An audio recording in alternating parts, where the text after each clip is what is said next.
Hello and welcome to another edition of Storytelling on Orchard Street. I'm your host, Pete Salamita.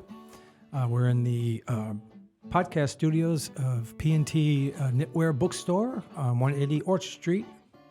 Stop by one day, check out the books, the cafe, and the events they have. But in the meantime, my guest today is Carla Zanoni. She is a writer, a poet, and a journalist whose Spanish-English chapbook, known Saber, exploring grief, whimsy, and life in New York City, was published in 2024. She is writing her first literary memoir, and her work has appeared in the New York Times, The Common, Modern Loss, TueNight, and more.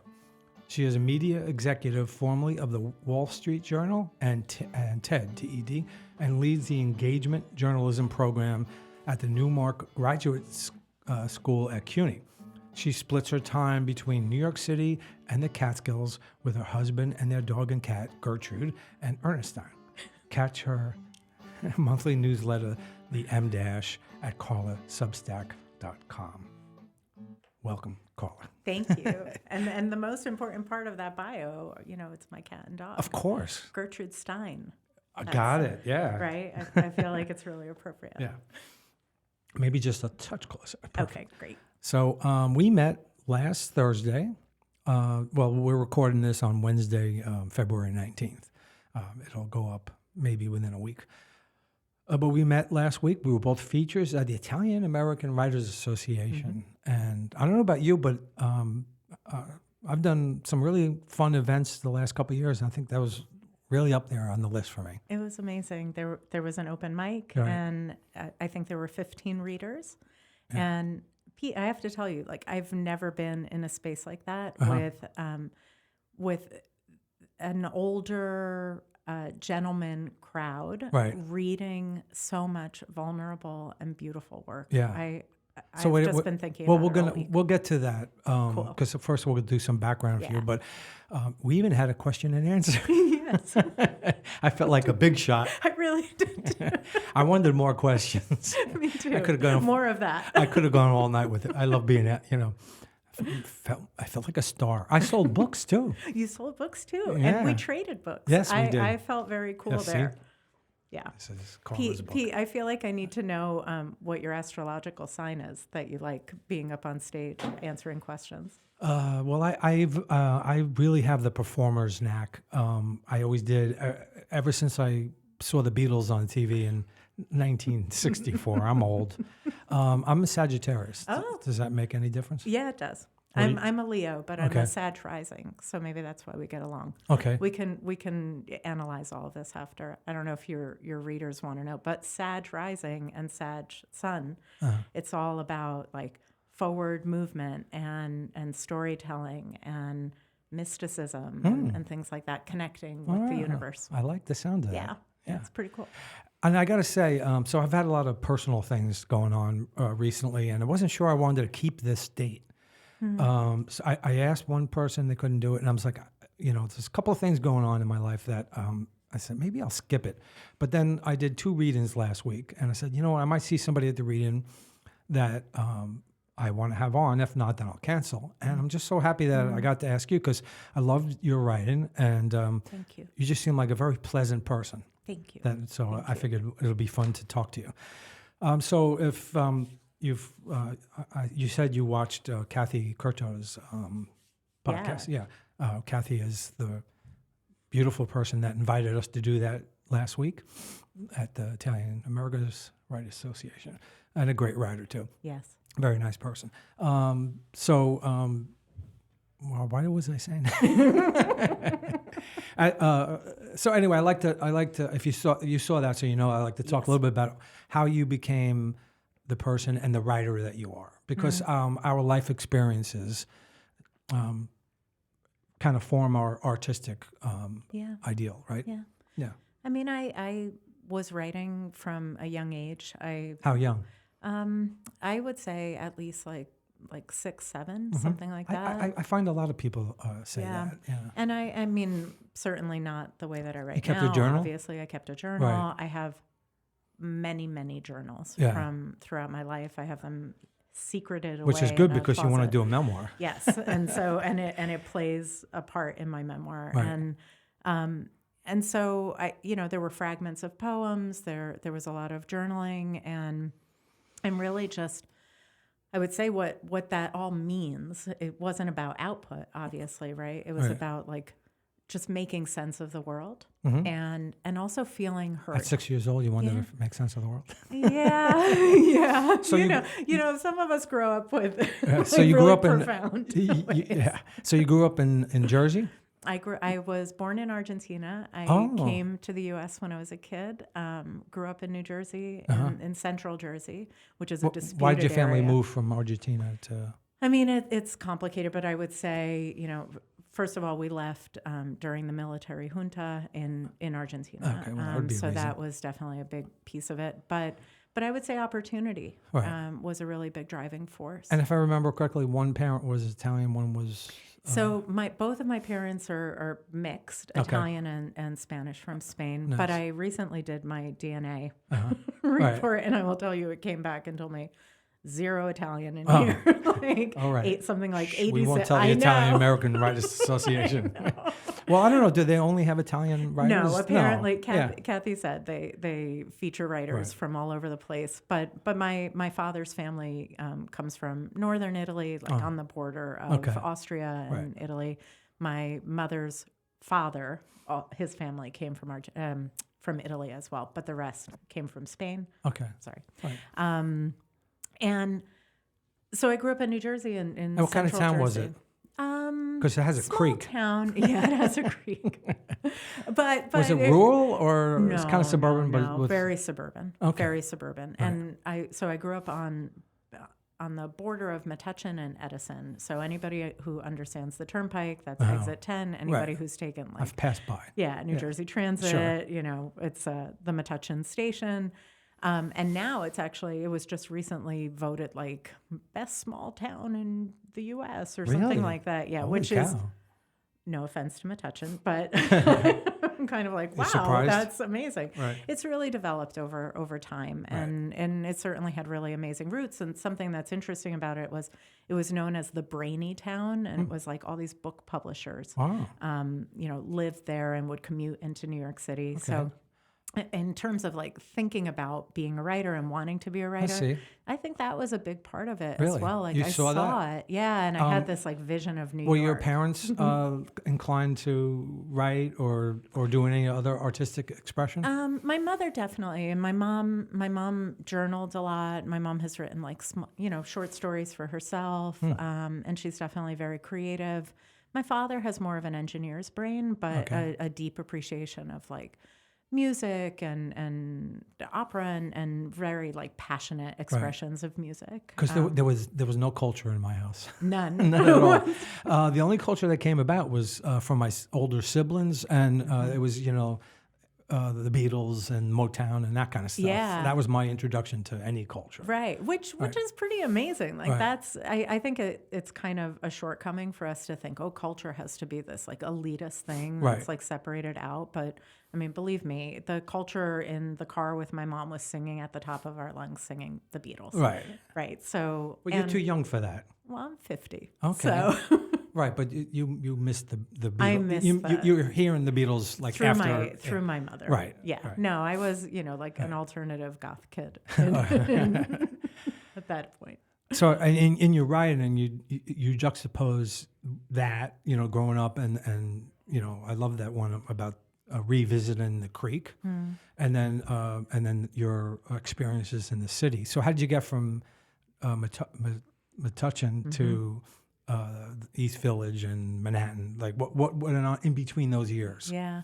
Did you go to school for writing?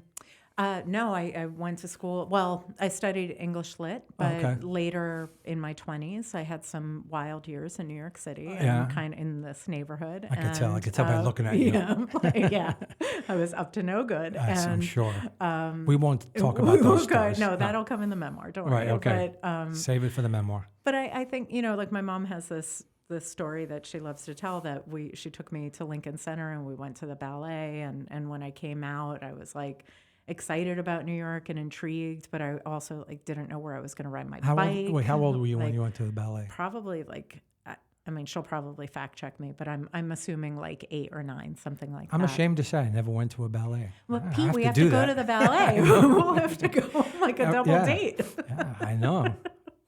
It's an I'm amazing sure it's great. thing. I've never been to an opera either. Oh, no, we're going to an opera Okay, first. right, all right. I have I will some do an thoughts. opera thing. Okay.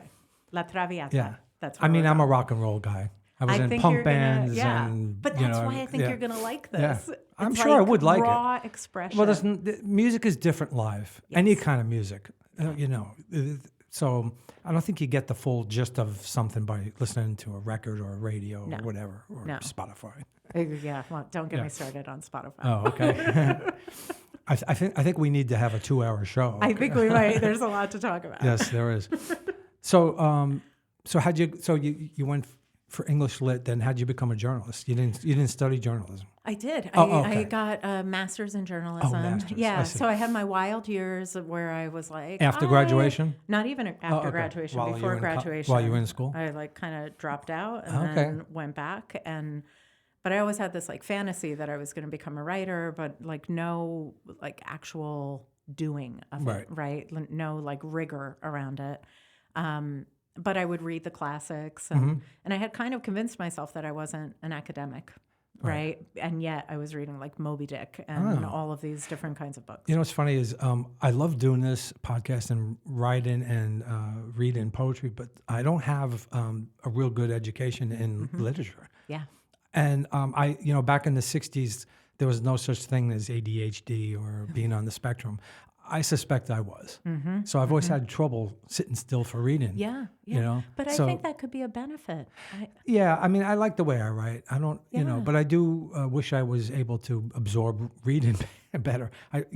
But when I was younger, it was easier. Now with the phone and everything else. Oh, I know. And I mean, I'm reading a book about attention. Oh, I need to read that too. Yeah, but it's it's the irony. It's really hard to I bought a book on what do you call it, on staying present. That's not what the word I'm looking for. And I couldn't stay present enough to read it. Anyway, we're gonna keep. We're like 12 minutes in already, so I want you to read something, then we'll chat more. Do you want me to read Creek? You mentioned it. We mentioned that, and that's kind of going into the past. Okay, cool. Okay. Creek. I visited the creek today. The smell is still the same. 7 years old and skinned knee, climbing the banks, Easter morning, breaking the rules. Coming home with algae smeared on my dress. How does a place hold on to so much? The depth of the water, the slope of the tunnel that streams from one end of town to the next, the light, it still ripples. The white ash turned chartreuse, sun-kissing color as the gnats swarm. The amber leaf is following the current, now faster away from me. I thought about climbing in, dipping my toe, but refrained. That's not my role now. Mine is to hold the stones, the fronds, the musk of molting leaves and November sun, that last gasp of lush life. To remember. I love that. So did you write that from yourself, or did you actually go back and visit? I went back to this creek. So a lot of the poems in my book they were the aftermath of my brother's death. My brother died on, his name is Oscar. That's where the grief comes, because I was going to ask you about what was the grief. Yeah. Right. So he passed away on January 3rd, 2020, and the subsequent year was COVID and all of this collective grief, right? Right. He must have been really young. Was he older than you? Or younger? My brother was 44 when he passed away. I have twin brothers. So you mean he was one of a twin? Yeah, one of a twin. Lee is still with us, and was it a sudden thing, or? Yeah, it was an accident, a very bad accident. That's awful. And obviously, but that's painful when any death is painful, but when it's an accident, it just feels. It was worse. very sudden and very violent and shocking. And I was really in a fog for so many months after that, and And to be honest, like 5 years later, probably it's still. just lifting, right? And but during that time, even before that, I used to go to this creek that was just at the end of the block where I grew up on Bernard Avenue. Oh, okay. So was you real close to it? Yeah, and I would just, when I'd go visit my mother, I would stop by and I'd drive past, and I still do it sometimes, every once in a while. My mom doesn't live in that house anymore. She sold my childhood home many years ago. Right. And Dad? And my dad he splits his time between Buenos Aires and Florida. Okay. And so I would just go to the street and I would just kind of pass the creek, and it always held these memories. But on the first anniversary of my brother's death, I went back in 2021 and I sat there, and he loved Reese's peanut butter cups, and I bought a packet of Reese's peanut butter cups, and I put one down. Must have been very emotional for you. Yeah. And I watched this leaf Okay. that was, in the stream, and it was just like kind of slowly passing by, and then all of a sudden was more rapid, and I had this feeling like, oh, I should get in there. So you were really close in age. Yeah, 362 days Right. apart. Yeah. I'm the oldest sister. Okay. The older sister. Right. Yeah. How did his twin take it? I mean, it's a process. Right. Grief is a continuing process. We're very close. And the one, I mean, when these things happen, there are no good parts of it, of course right? not. But I am so incredibly grateful for the closeness of my family, a complicated family, Right. Lots of history, and such deep love. Right. So we've been there for each other. Got it. Yeah. So, something about any kind of body of water, a creek, I guess it was not a big, it was It's a small creek. But still, when you were a kid, it probably felt It big. felt like this adventure place. Right. Yeah. So, I think that, any body of water or rivers or oceans just have that pull for poetry, doesn't it? Absolutely. Yeah. And I spend a lot of time, like what you read in the bio, I spend a lot of time in the Catskills, and there's an actual creek, like a real creek there that I spend a lot of time nearby. And I love like noticing the changes of the water throughout the year. Like, now in February, it's frozen on top, but you can still see the current underneath, right? So it seems like it's frozen solid, but it's not. Right. There's still life under there, and there's still movement. And I just find that there's so much to take from that, right? And even during the summer when it's lush and there's moss and there are all of these things, like you can't even begin to count the amount of life that's there. And it's a reminder. Right? So, you want to read the one about the East Village? Because then we'll now we're... Yeah, okay. So this is a snippet of... Isn't there something about the so you were... you moved to the East Village in 95. No, okay. Yeah. It was already starting to change. Oh, yeah. Because I moved to Brooklyn in 1980. Yeah. But I lived in Brooklyn. There's a big difference between living in Brooklyn and living in Manhattan back then. Back then, Yeah, right. back then. Yeah. I think the people that lived in the East Village or Lower East Side or whatever are kind of... if you didn't have money, then those were the places you would live if you could afford to live in the city at all. Exactly. You weren't going to live in Greenwich Village or the Upper East Side. No.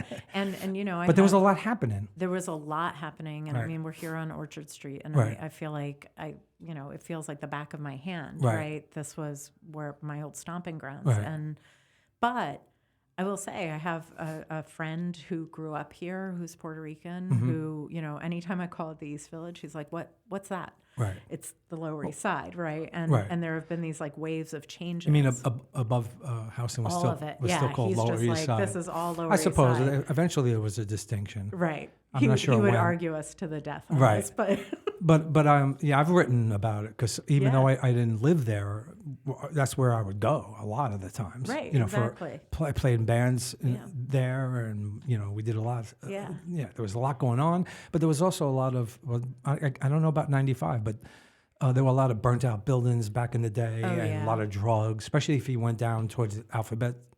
Absolutely. Yeah, the Alphabet City was definitely part of that. I mean, although you do have something mentioned about squatters. And, Yeah, exactly. Yeah. Well, so go ahead. Read okay, it. Yeah. I'll read it. So this is just a snippet after I moved to the city.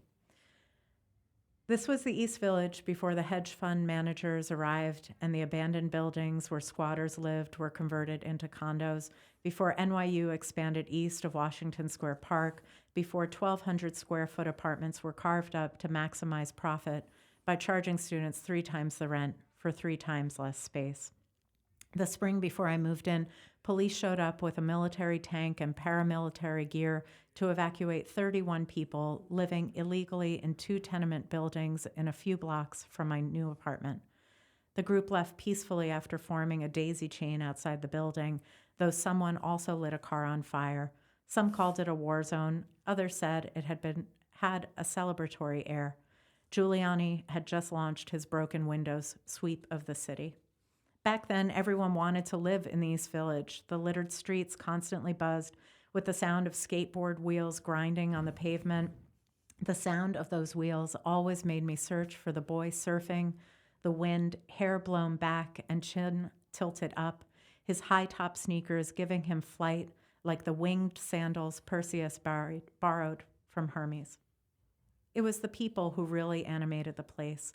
My friends' faces, purple hair and pigtails, tongue, labret, bridge, nose, and septum rings, platform sneakers worn beneath elephant trunk wide-leg jeans, hems dragging on the ground. We hung out on the same streets as the real deal punks who played CBGBs and ABC No Rio in the 80s, and the club kids who came alive at the limelight after making household names for themselves on Donahue and Geraldo. Each group eyed one another with contempt-tinged resignation at having to share the same streets, but somehow we did.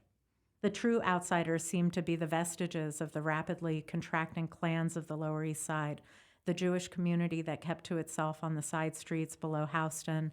Men in dark suits and fur hats stood outside their stores, smoking cigarettes, speaking in heavily accented English, remnants of Yiddish punctuating their sentences. The women wore brown wigs and long skirts in the middle of summer as they sat inside dark stores hidden by newspaper-covered window fronts. Some sold pickles from enormous vats of vinegar-spiked wooden barrels or hand-stuffed feather pillows in narrow rooms where walls swirled with down plumes. I felt I belonged on these discordant streets more than I ever had in New Jersey. The tension of pedestrian paces on the sidewalk, the constant movement of cars and bicycles crisscrossing at littered street corners matched the pulse of my blood as it flowed from my heart to my cheeks, urging me to find my place. I was home. In the apartment, sitting on the couch in my new room, I called my mother from the powder blue corded telephone plugged into an outlet in the wall across from me. I told her I'd packed my things and moved to the city. As I listened to her resigned and disappointed voice, I balanced the heavy handset on my shoulder and twisted the coil tighter and tighter around my pointer finger until the tip became bright red and I could feel my heart beat. I looked out the narrow shaftway, took a deep yet quiet breath, and imagined floating up, up, up, past the bricks and into the clouds. Great. Thank you. Very visual take on being there. There's something about us suburbanites, because I grew up in the suburbs too, moving. How old were you said? In the 20s? 20. Yeah, 20. 20. Okay. I was 23. Mm-hmm. It's and huge. it's such a different life, Yes. you know. But I can remember what it felt like first moving here, and just the energy of the city, and just walking around. I went to Baruch College. That's why I moved to Brooklyn, and I would just get out of school. I didn't know anybody, you know, and I would just walk. I would walk either to West Village, East Village, you know, and that's all I had to do. Right. And usually it ended in either eating in something or buying a record, because that was still the vinyl days. Right. Yeah. I was right at the end of the vinyl days and like slipping into CDs. Yeah. Well, if you moved here in 95. 95. I used to go to Tower. Right. And At that point, I was starting I to was buy CDs.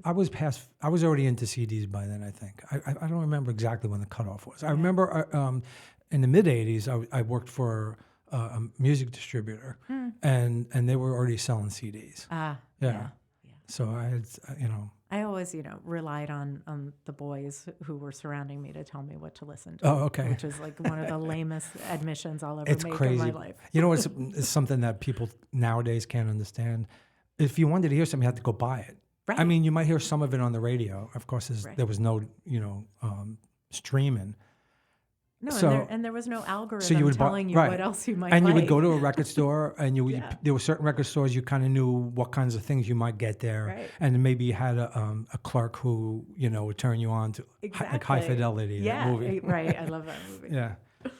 So that really paints a picture of what it was like. So did your mother not want you to move into the city?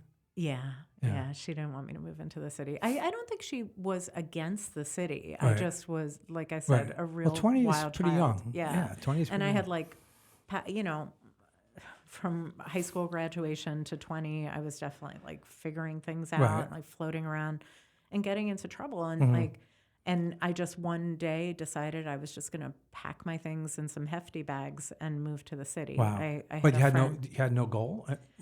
I mean, I had this like fantasy goal that I was going to become a writer. Okay, that I was right. going to come here. Well, it's not a fantasy. You did. Right, I did. I mean, It was. I guess it was a fantasy then, but you made it was happen. a fantasy then, but and You had in goals. retrospect, right, exactly. I had like this vision of what life would be like, but I didn't understand the work that needed to go into it, and like the true. It can't just be an intention Right. without like the rigor around, actually writing, Right. actually like putting your work out there. Well, because you became a professional. And you Later had on, I did. Right. Yeah. I mean, for me, the poetry is just in a form of a self-expression, and I'm happy to have it because I didn't have it when I was younger, but I don't have to write. Like, there's a poet that was the last podcast episode, Jeffrey Wright. I met him in the cafe I worked at. Luckily, we wound up in conversation, and he goes, "Oh, do you write every day?" And I'm like, "No, I don't. I just write when it comes to me, and I could write 3 poems that I like in one day and go a week without writing one." Right. But I think he's a lifelong poet. Yeah. And so I think he probably feels like he has to write. But when you were a journalist, you had to write and you had to have a story to tell. Yeah. I mean, I became a journalist in my later 20s. I went back to school, got my head on straight. I talk about this openly. I'm in long-term recovery. I went through recovery from drug addiction. Okay. And so at 24, my life radically changed, and I actually went back to New Jersey for like 18 months, and because you had a problem. Yeah, because I had a problem, and I got help, and my mother and my grandmother were amazing. I actually went back to the house that I'm telling you about, Right, sure. on Bernard Avenue near the creek, and it was an amazing period of time, and it was a difficult period of time. Once I got my head back on straight enough. What was the drug, if you don't mind me asking? All sorts of things, Okay. but I would say cocaine was definitely the biggest thing. Right. And It's so addictive. It's very addictive, Right. and I mean, It's too pleasurable. I think I only tried it a few times, and I knew that I think I have a slightly addictive personality. Yeah, and I well- knew that I couldn't afford to be addicted to exactly. to that. Well, I mean, I write about it in the book, but the first So your time memoir, that in my memoir, there's How an far entire into it piece. are you? It's almost complete. Oh, okay, Yeah, cool. yeah. And just Was it hard speaking talking about journals, that part has been easier, Right. because I've been in recovery for almost 27 years now. And you're a so- successful and person. I successful by those standards, but successful, I would say, like most importantly, by like Not being an addict. Right. not using, and having a long-term relationship, and Right. having worked really hard to heal relationships, with my family and friends, and just to be a different person in this Right. world. But the thing I was going to tell you is I have all these journals, and I have a journal from the first time I ever used Wow. and I wrote, I like this too much. I probably shouldn't do this again. Oh, so from the beginning? Yeah, from Oh the my beginning, God. knowing that, right? Yeah. So knowing that. Sure. And the reason I bring it up is not just to share a salacious story, but to say, like, I think we know who we are from the very beginning. Like we don't, there's this idea that we're like changing. And no, I think it's like a remembering. You know, we're trying to get back to who we were in the beginning, that purity. Right. And so, you know, I came back to the city after getting clean and went back to school, got my undergrad. Was my coming back to the master's. city, were you worried about more temptation than when you were back at home? Yeah, and it's funny talking about it here because I literally avoided the East Village. Well, yeah, and the you would Lower have East to. Side for a while. Yeah, because that would be like I just the felt, trigger. Yeah, I felt very anxious. And you moved to where? I lived on the Upper West Side, Okay. near Columbia, which is where I went to school. Oh, okay. And then many Were you a good years- student? Yeah, Yeah. I am a good student. Yeah. But I laugh because I really, for so many years, I thought I wasn't academic or I just didn't think that I had that thing. But I'm a geek. Like I love that stuff. I wasn't a good student, probably because of what you're sharing. Yeah. But I don't know, Pete.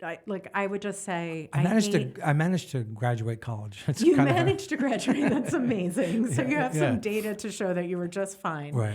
But also, I think that the way, especially our generation, I don't know, wherever we intersect, right? I don't think that there was an awareness of so much like different ways of educating. Like it was just so focused on one way. And if you Yeah. didn't fit into that. Well, that's the problem. And I was just Right? thinking that in my head before you said that. I'm So so weird that you glad. said that because, you know, again, I grew up in Rockville Center and a very conservative town. And I went to first Catholic school and then public school.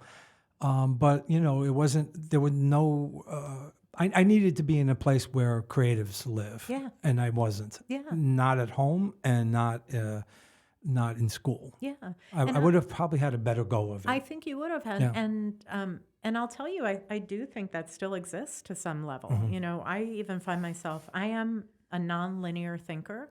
I'm not like A plus B plus C equals whatever, right? I can't even figure out what that equation would be because I don't think that way, right? I think my mom says I think in these like curly cues. Yeah, I'm an AQD person. Yeah, exactly. And like, thank God, like keep it weird. I think that's great. But I even professionally, sometimes I find myself like I'll have an idea and I get really excited about it. And What kind of journalism did you do? Like what kind of articles? I was a Metro reporter, so I reported on like community journalism and different things happening in New York City. For a long time, I was a hyperlocal reporter and reported on Upper Manhattan. I worked for a startup called DNA Info, which was here in New York and Chicago. And reported on Harlem, Washington Heights, Inwood. I live in Inwood now. We left the Upper West Side and moved to Inwood. And I think even that, like even the experience of being a journalist and trying to explain like things that were happening in a community to people, you know, as a part of the community, reporting on the community, sometimes it really stretched me because it's not. My experience of journalism, unfortunately, has been that it's not that creative. Like it's a really, at least the foundations are like very strict. Well, I mean, if you're working for the Times and things like that, that's right. You know, exactly. Right. Exactly. I think there's space that is opening up for creativity, and that has a lot to do with like different distribution methods and social media and like different ways that people communicate now. But certainly when I was a reporter, it didn't feel open to that. So you're no longer doing journalism? You're just teaching? I teach, and I'm heading up an engagement journalism program at the Newmark School. And what is nice is the engagement journalism program, I would say, is more creative and really takes into account like different ways of thinking, different ways of meeting the needs of a community. And making sure that you're in like constant connection with that community rather than just broadcasting. So you said there's, there's so many ways of getting information out there, but in some ways, I think like I grew up in a very curated fashion where you only had a few record companies and a few TV stations, and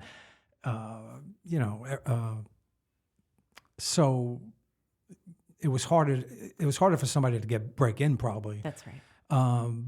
But in some ways, maybe the curation, you knew where to find things easier. I don't know if I'm making sense. You are, yeah. But you I didn't think, feel scattered. right. So we're lucky because we can do this. Like, Right. a podcast we could do, you don't even have to be in a studio to do a podcast, really. And the same thing with journalism. But are you worried about the health of journalism, especially with the political climate and so on and so forth? Yeah, I'm constantly worried about journalism. Right. I think. How are you going to address that in your classes?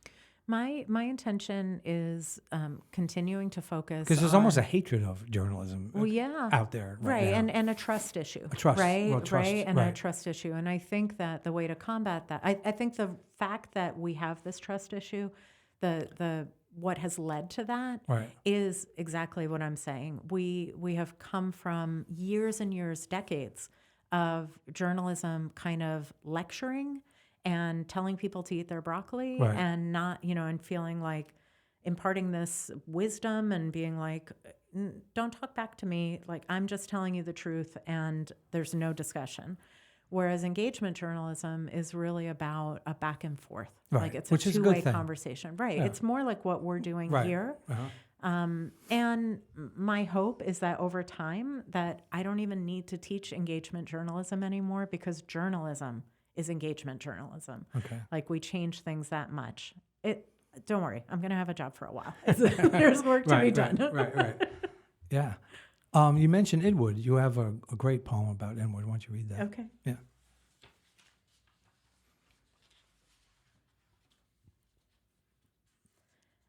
Just some context. I wrote this probably in the middle of 2020 when we were still in lockdown. Mm-hmm. Inwood. I thought I missed the A train. Plastic yellow seats, subway singers, southbound rumble, drumbeat, signaling Columbus Circle. No looking up. I knew the station.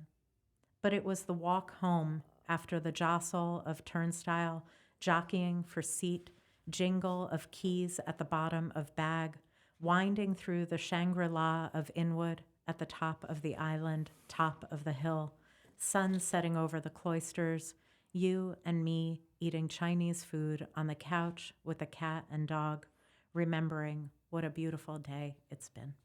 I love that. Thank you. Thanks. You write kind of, your romantic writing is very different.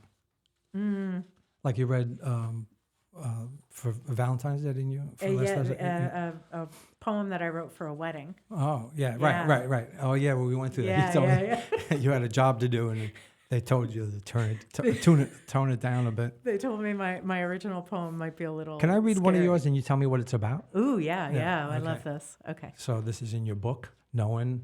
What made you decide to do it in English and Spanish? And you must be very bilingual to do that. I mean, I had help. My dearest cousin, Maria Jose Oliver, who is an English-Spanish translator, helped me with it. But I really wanted to challenge myself to translate it. Then she read through it and told me whether what I had written made sense. And it felt really important. And Saber is, so knowing, Saber is the name of the book. And Saber is like, even that process of figuring out like what the right word was to match knowing, because knowing is a gerund, ing, right? It's like active. Right. Saber is more of like a state of being. And that was even cool to me to be like, what the power of these words, I loved it. It was a lot of fun. So I don't, maybe you were going to read this. Grief? You tell me. No, please go ahead. Okay. Read it. Were you going to read that? I was, but I want to hear you read okay. it. Grief. I cannot breathe. Tight, small, fleshy mollusk without lungs.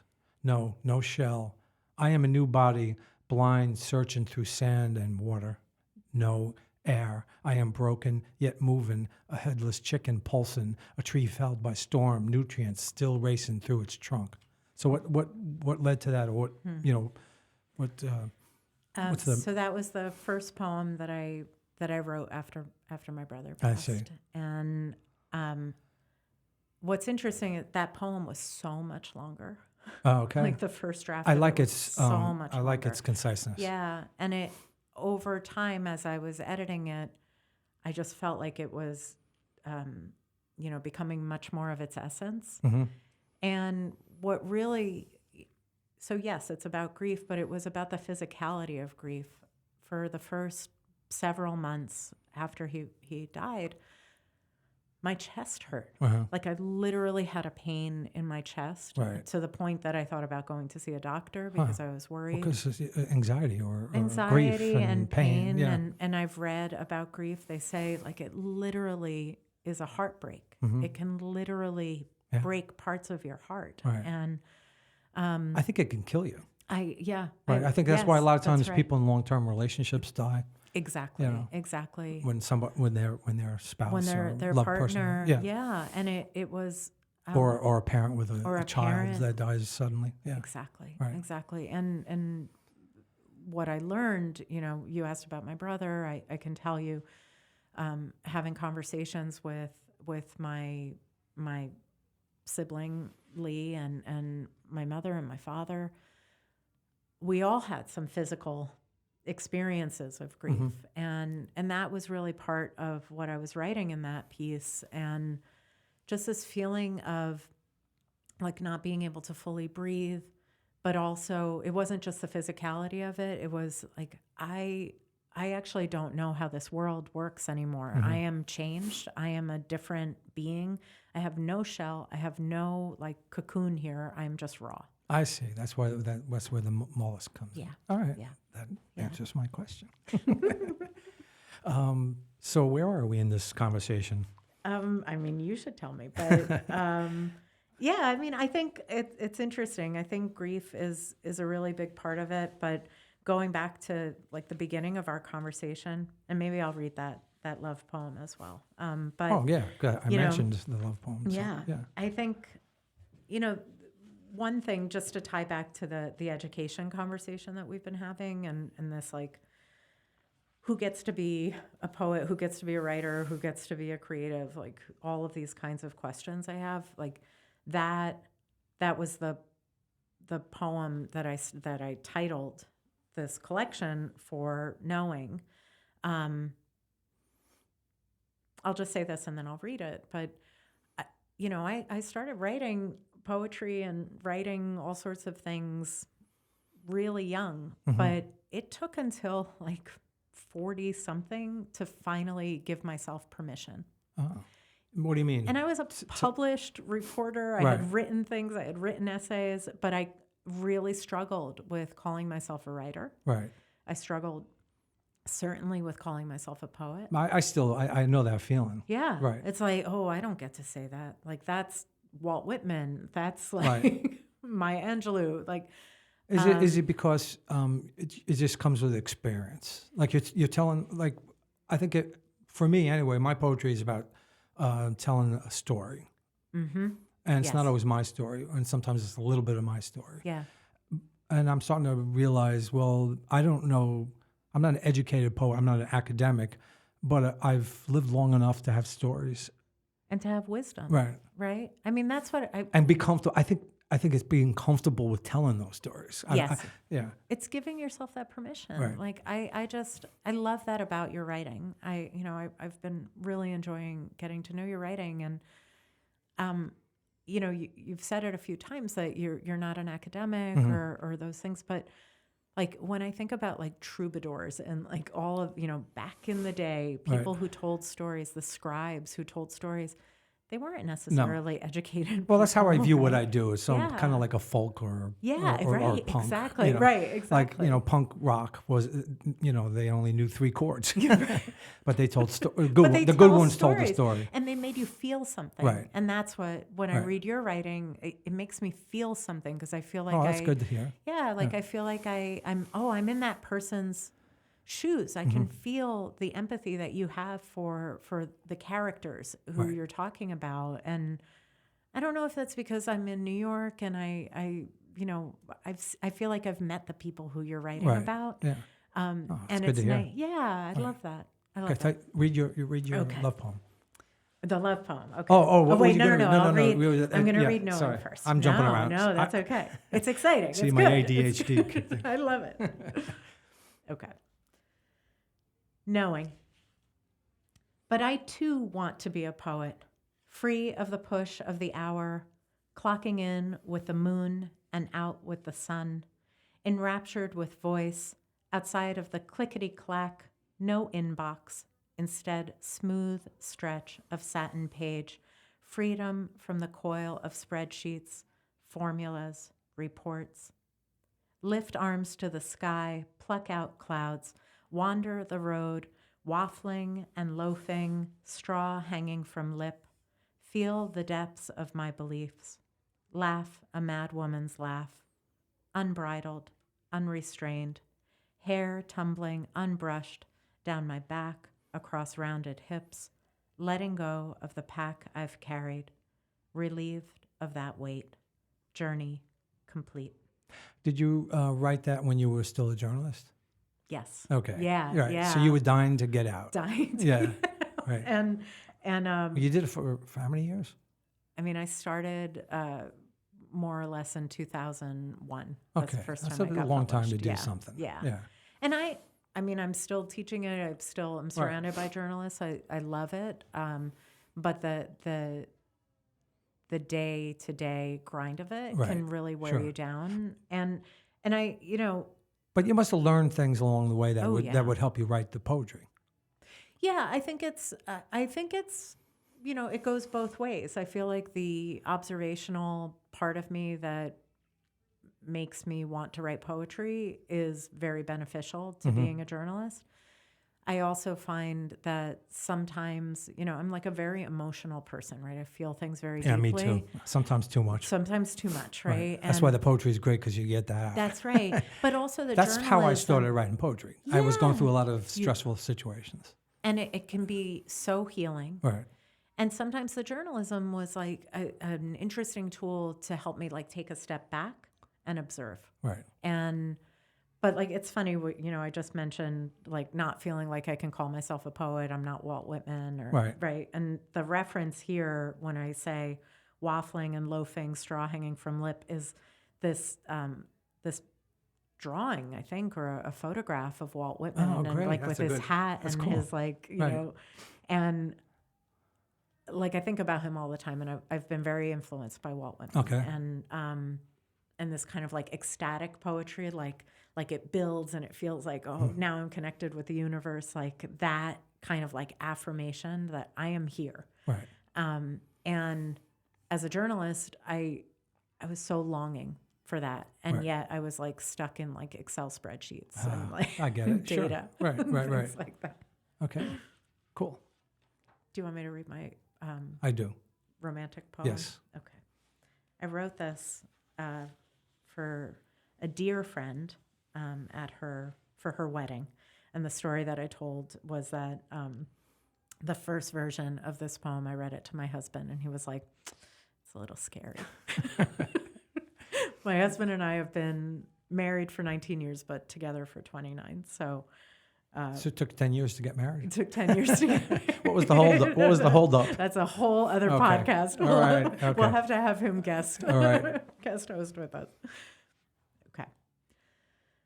Confluence. The years come early and go fast. Spindly juniper fronds, fields of fawn-colored hope. Down feathers shed in the tall grass, a smile urging us forward. Touch your forefinger to forefinger, thumb to thumb. Focus. Freeze that frame.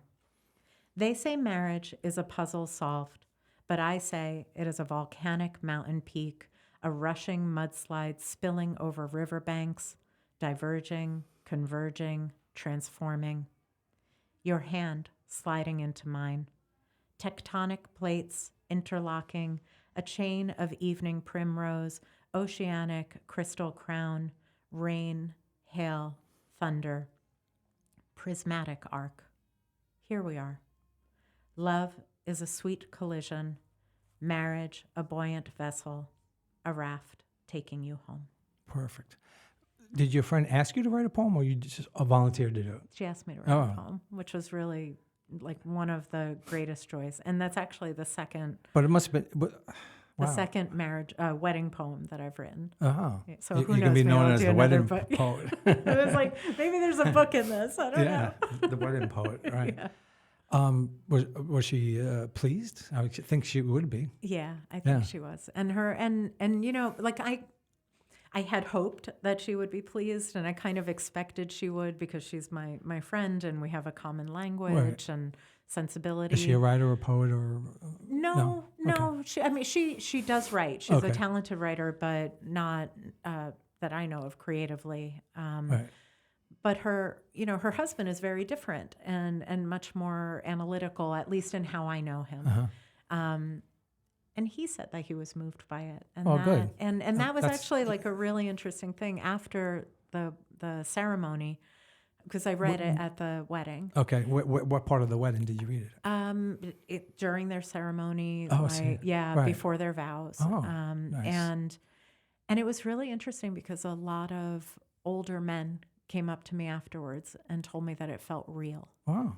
And that's perfect. I was like, yeah, because it's great when you hear something from somebody who doesn't. It's one thing to hear, like you go to a poetry reading and somebody comes up to you, but if you hear from somebody, just somebody who you didn't expect to appreciate, who might not really be that into poetry to begin with. Yeah, and this was like in Massachusetts with like a little straight edge. Yes, it was a much more conservative crowd, and I was like, wow, To me, what was exciting about that wasn't just that the person liked it. Like, of course, my ego likes that. But that they felt it had a truth. Right. Yeah. I don't know about you, but I never would have ever expected my life to be like this at this age. And, when I first started writing poetry, like I said, I was just trying to get stuff out of myself. But to be doing this, it just blows me away. To be asked to do that reading last week, I don't know if you know George Wallace, but... he's an artist in residence at the Walt Whitman Museum. Interesting. He's a great poet, internationally known, and he asked me to do things, like be part of things that he does, and it's just blowing me away. Yeah, because like I said, it's a very new venture for me. Yeah, so it feels really cool. And and I have people, like younger people and older people, ask me like, "Oh, how did you do that? How do you do this?" And I'm like, well, I think it's certainly like putting in the time and writing, whether it's, literally having time at your desk or listening to the muses when they approach you, and being open to that. But I also think it's being vulnerable and putting yourself out there and saying to someone, this is what I'm doing. Yeah, especially if it's more personal. Yeah. When I write about someone else's, but even those stories, sometimes I write something like, oh, I don't know if I could read that, Yeah. Like it's so intense. And it's funny because...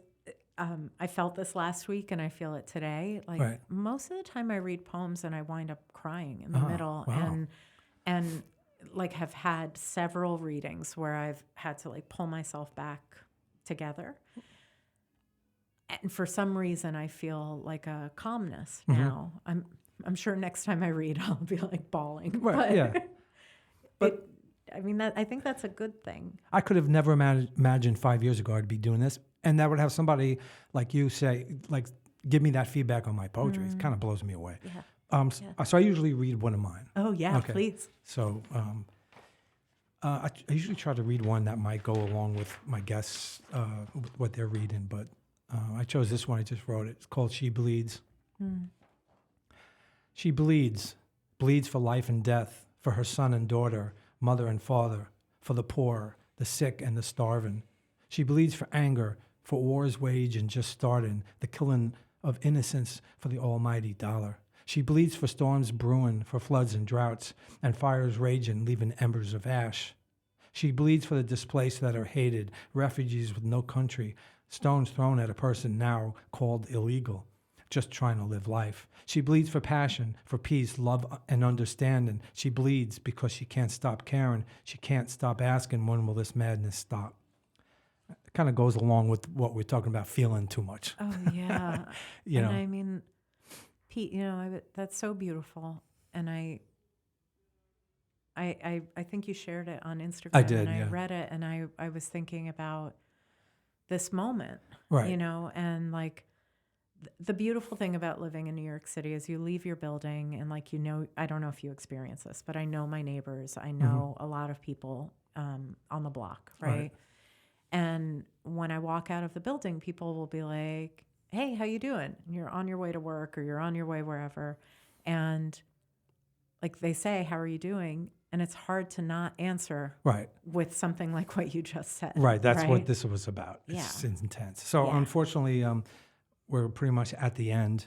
Any closing thoughts or anything?